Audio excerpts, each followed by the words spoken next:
नमस्कार विद्यार्थियों। भारतीय राजनीतिक विचारकों के अंतर्गत जवाहरलाल नेहरू के बारे में हम अध्ययन कर रहे थे। जवाहरलाल नेहरू के राष्ट्रवाद के बारे में हम अध्ययन कर चुके हैं। आज हम अंतर्राष्ट्रीयवाद के बारे में अध्ययन करेंगे। जवाहरलाल नेहरू के बारे में यदि देखा जाए तो जवाहरलाल नेहरू ये चाहते थे कि भारत स्वतंत्र हो और भारत की स्वतंत्रता का लाभ पूरे विश्व को मिले। जवाहरलाल नेहरू मानवतावादी थे। इस कारण से ये चाहते थे कि संपूर्ण विश्व में शांति, सुरक्षा, सद्भाव, सहयोग, प्यार, सम्मान की भावना विद्यमान रहे। जहां नेहरू जी को विवेकशीलता, मानवतावाद और उत्कृष्ट देशभक्ति ने उन्हें राष्ट्रवादी बना दिया, वहीं संपूर्ण मानव के प्रति मानवतावादी भावना ने उन्हें अंतर्राष्ट्रवादी बना दिया। जवाहरलाल नेहरू ने ये कहा भी था कि वर्तमान समय की दृष्टि से यदि देखा जाए तो जहां वैज्ञानिकता का विकास हो रहा है, टेक्निक का विकास हो रहा है, तो कोई भी राष्ट्र अकेले में जीवित नहीं रह सकता है, उसे दूसरे राष्ट्रों की आवश्यकता है। इस तथ्य को जितना जल्दी हम स्वीकार कर ले उतना अच्छा है। और जब सभी राष्ट्र एक दूसरे के ऊपर निर्भर है तो विश्व शांति के हिसाब से, सद्भाव के हिसाब से, सह अस्तित्व के हिसाब से क्यों नहीं रहा जाए।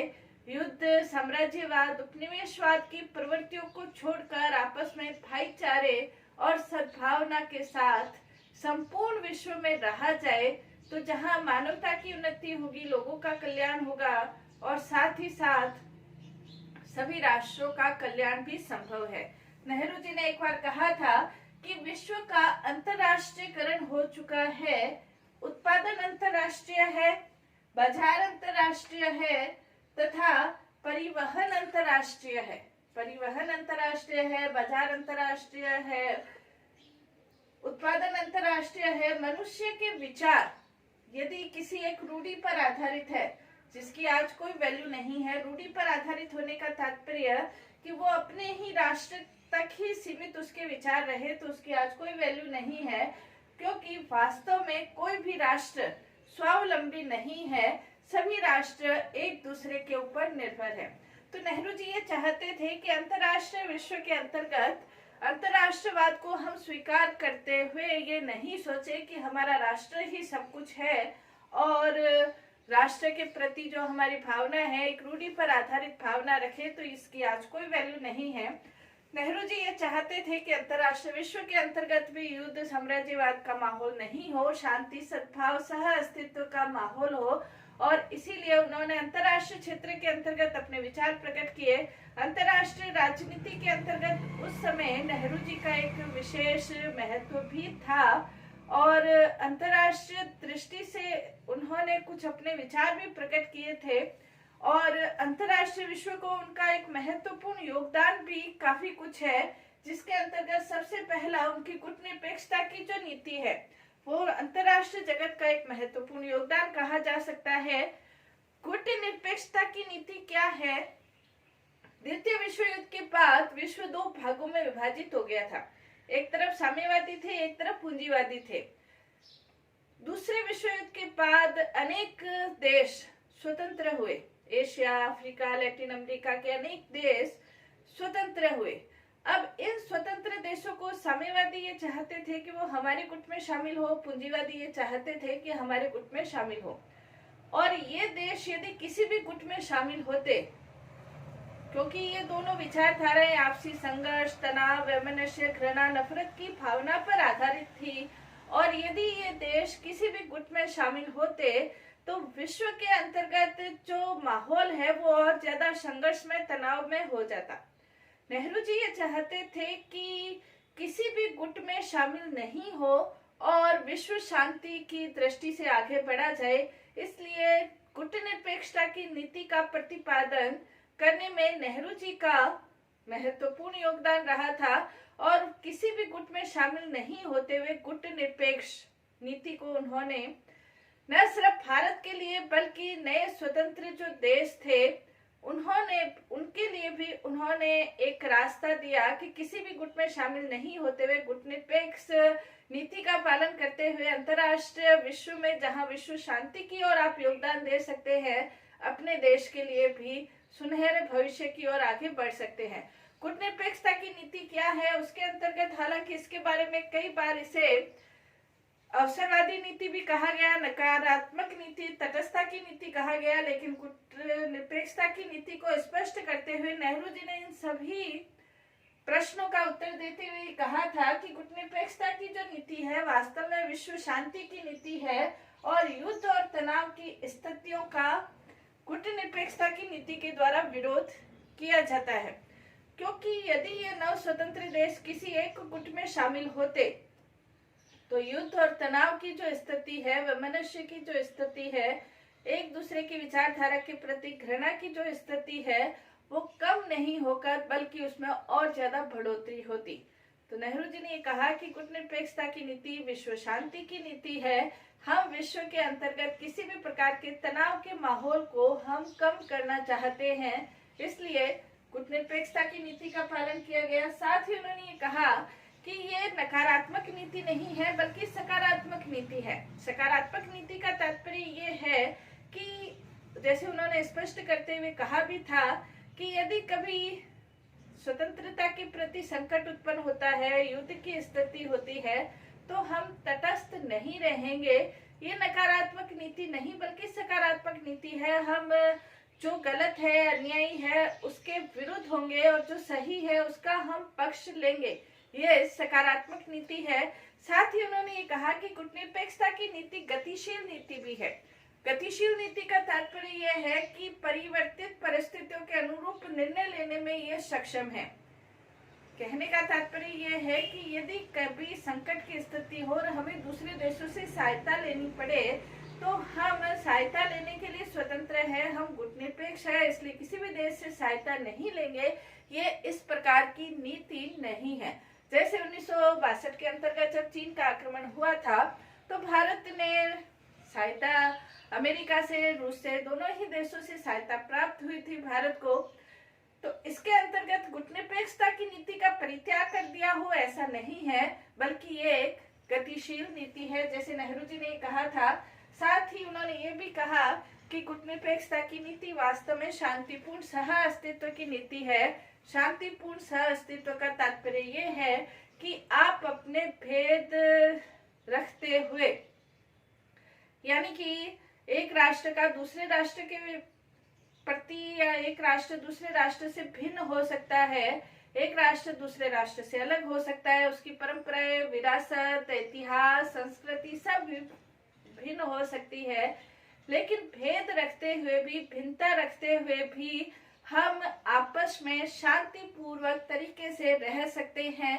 ये शांतिपूर्ण सह अस्तित्व की नीति गुटनिरपेक्षता की नीति के अंतर्गत ही है। नेहरू जी का अंतर्राष्ट्रीय विश्व में उस समय जो गुटनिरपेक्षता की नीति का योगदान था, हालांकि उन्होंने नासिर, टीटो इन सब के साथ मिलकर गुटनिरपेक्षता का प्रतिपादन किया था, तो इस नीति के अंतर्गत अंतर्राष्ट्रीय विश्व के अंतर्गत सबसे बड़ा गुटनिरपेक्षता का योगदान यही है कि तीसरा विश्व युद्ध नहीं हुआ, वरना दूसरे विश्व युद्ध के बाद ही ऐसी परिस्थितियां उत्पन्न हो गई थी कि वो कभी भी तीसरे विश्व युद्ध में परिणित हो सकती थी। हालांकि छोटे मोटे युद्धों को रोकने में गुटनिरपेक्षता सक्षम नहीं हुई है, लेकिन तीसरे विश्व युद्ध को रोकने में गुटनिरपेक्षता की नीति महत्वपूर्ण रूप से सफल हुई है और इसमें नेहरू जी का योगदान महत्वपूर्ण है। दूसरा अंतर्राष्ट्रीय क्षेत्र के अंतर्गत नेहरू जी का योगदान पंचशील का जो सिद्धांत है, जैसे मनुष्य के आचरण के जो 5 सिद्धांत माने जाते हैं, वैसे ही अंतर्राष्ट्रीय क्षेत्र के अंतर्गत राष्ट्रों के आचरण के संबंध में जो सिद्धांत माने जाते हैं, जिनका 5 सिद्धांत पंचशील, 5 शील के आचरण, मनुष्यों के आचरण तो धर्म के क्षेत्र में, जैन धर्म के क्षेत्र में कह सकते हैं, राष्ट्रों के अंतर्गत राष्ट्रों के शील से संबंधित जो 5 आचरण हैं, वो उसे पंचशील का सिद्धांत कहा है। अंतरराष्ट्रीय जगत के अंतर्गत नेहरू जी ने चीन के प्रधानमंत्री के साथ मिलकर 1954 में 1954 के अंतर्गत राष्ट्रों के आचरण के 5 सिद्धांतों का प्रतिपादन किया था, उसे पंचशील का सिद्धांत कहा गया। 5 सिद्धांत है, इसके अंतर्गत पहला सिद्धांत अखंडता, एक दूसरे की क्षेत्रीय अखंडता का सम्मान करना। जो भी राष्ट्र पंचशील के सिद्धांतों का समर्थक है वो दूसरे राष्ट्र की अखंडता में हस्तक्षेप नहीं करता है, वो अखंडता का, उसका अखंड जो उसका क्षेत्र है उसे स्वीकार करता है। दूसरा अनाक्रमण, जो राष्ट्र पंचशील के सिद्धांतों का समर्थन करता है वो दूसरे राष्ट्रों के प्रति अनाक्रमण की भावना रखता है, यानी कि दूसरे राष्ट्रों के ऊपर आक्रमण नहीं करना चाहता है। तीसरा अहस्तक्षेप, आंतरिक मामलों में एक राष्ट्र दूसरे राष्ट्र के आंतरिक मामलों में किसी भी प्रकार का कोई हस्तक्षेप नहीं करता है। इसके अलावा चौथा इसका जो है समानता के आधार पर पारस्परिक लाभ। समानता के आधार पर मान लो एक राष्ट्र सबल है, दूसरे राष्ट्र की स्थिति थोड़ी कम है, तो इसका तात्पर्य ये नहीं है कि उन दोनों के बीच आपस में कोई संधि होती है तो जो सबल राष्ट्र है वो दुर्बल राष्ट्रों को दबाने की कोशिश करेंगे या छोटे राष्ट्रों को दबाने की कोशिश करेंगे, बल्कि समानता के आधार पर, पारस्परिक लाभ के आधार पर अंतर्राष्ट्रीय क्षेत्र में आपसी आदान प्रदान के क्षेत्र में, व्यापार के क्षेत्र में, सहयोग के क्षेत्र में समानता की स्थिति का प्रतिपादन करेंगे। इसके अलावा शांतिपूर्ण सह अस्तित्व, अपनी विभिन्नता के होते हुए सभी राष्ट्र आपस में शांतिपूर्ण तरीके से सह अस्तित्व के आधार पर अपना कार्य करेंगे, ये शांतिपूर्ण सह अस्तित्व की नीति। तो पंचशील के जो ये सिद्धांत है ये राष्ट्रों के आचरण से संबंधित सिद्धांत है, जो वो अंतर्राष्ट्रीय राजनीति के अंतर्गत अपना सहयोग प्रदान करते हैं। पंचशील के सिद्धांतों का प्रतिपादन अंतर्राष्ट्रीय राजनीति के अंतर्गत नेहरू जी का महत्वपूर्ण योगदान कह सकते हैं।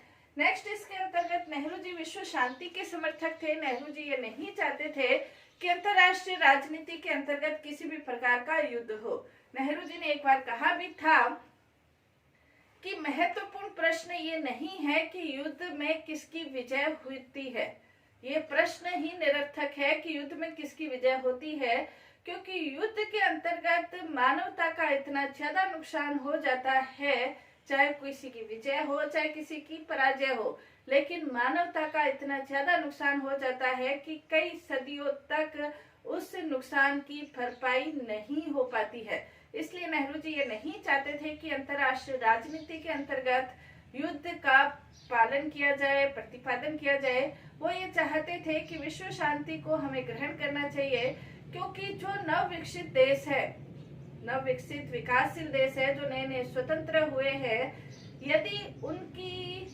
व्यवस्था को, अंतर्राष्ट्रीय स्थिति को युद्ध के अंतर्गत झोंक दिया जाएगा तो वो अपना जन कल्याणकारी कार्यों में अपना कार्य नहीं कर पाएंगे।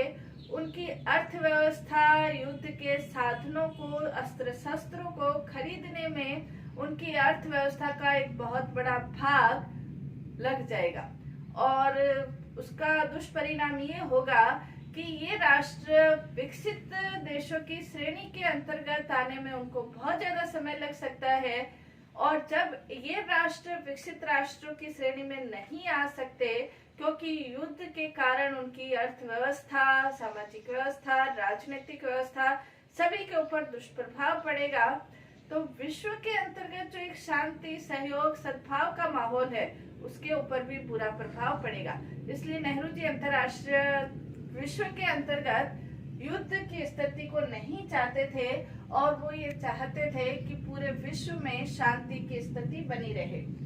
इसके अलावा अंतर्राष्ट्रीय राजनीति के अंतर्गत संयुक्त राष्ट्र संघ के समर्थक थे। भारत एक ऐसा देश था जो कि संयुक्त राष्ट्र संघ के संस्थापक सदस्यों में से एक था, और जब भारत स्वतंत्र भी नहीं हुआ था तब भी भारत के प्रतिनिधि ने संयुक्त राष्ट्र थे उसके चार्टर के ऊपर हस्ताक्षर किए थे, उसके उद्देश्यों के समर्थन में उन्होंने अपने हस्ताक्षर किए थे, और संयुक्त राष्ट्र संघ में निरंतर भारत अपनी सेवाएं देता रहा है।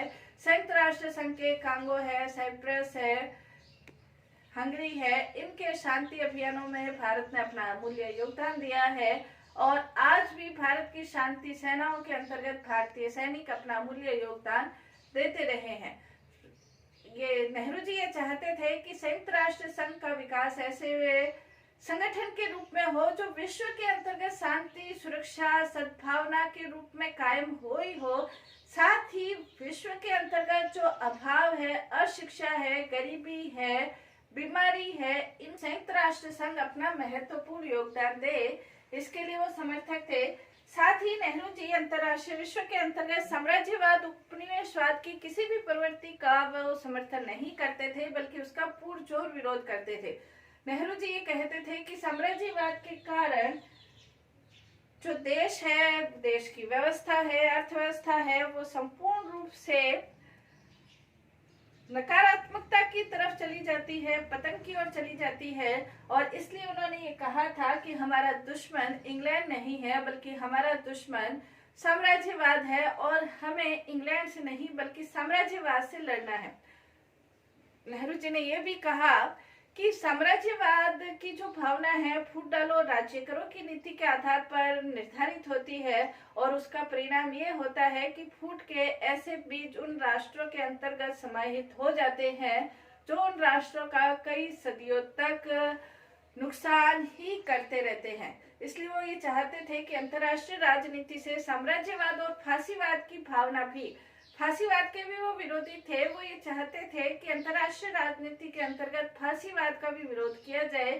जिन राष्ट्रों के अंतर्गत फांसीवादी धारणाएं विद्यमान हैं उनको खत्म किया जाए। वो ये चाहते थे कि फांसीवाद मानव की स्वतंत्रता का विरोधी है, क्योंकि फांसीवाद सिर्फ अनुशासन को ही दर्शाता है। वो ऐसे किसी भी स्वतंत्रता, सहयोग, समानता की भावना पर आधारित नहीं है, बल्कि फांसीवाद अनुशासन, त्याग, इनके ऊपर आधारित होने के कारण वो ये चाहते थे कि फांसीवादी जो अवधारणाएं हैं जिसमें व्यक्ति का हनन होता है, व्यक्ति की स्वतंत्रता का हनन होता है, उसके व्यक्तित्व का हनन होता है, साथ ही फांसीवादी जो धारणा है वो उग्र राष्ट्रवाद पर आधारित होने के कारण दूसरे राष्ट्रों के प्रति जो उसकी विचार है वो नफरत और वैमनस्य के आधार पर आधारित होने के कारण वो कभी भी युद्ध के रूप में परिवर्तित हो जाते हैं। इसलिए वो ये चाहते थे नेहरू जी कि दुनिया के अंतर्गत साम्राज्यवाद और फांसीवादी जो धारणाएं हैं वो खत्म होनी चाहिए। कहने का तात्पर्य ये है कि अंतर्राष्ट्रीय राजनीति के अंतर्गत जवाहरलाल नेहरू शांतिपूर्ण सहयोग और सह अस्तित्व की नीति के आधार पर कार्य करना चाहते थे, और इसके लिए नेहरू जी के लिए जो भी संभव हो वो उन्होंने अपना योगदान अंतर्राष्ट्रीय राजनीति की शांति और व्यवस्था की स्थापना के अंतर्गत उन्होंने अपना योगदान दिया, जो जिनकी प्रासंगिकता आज भी है। धन्यवाद।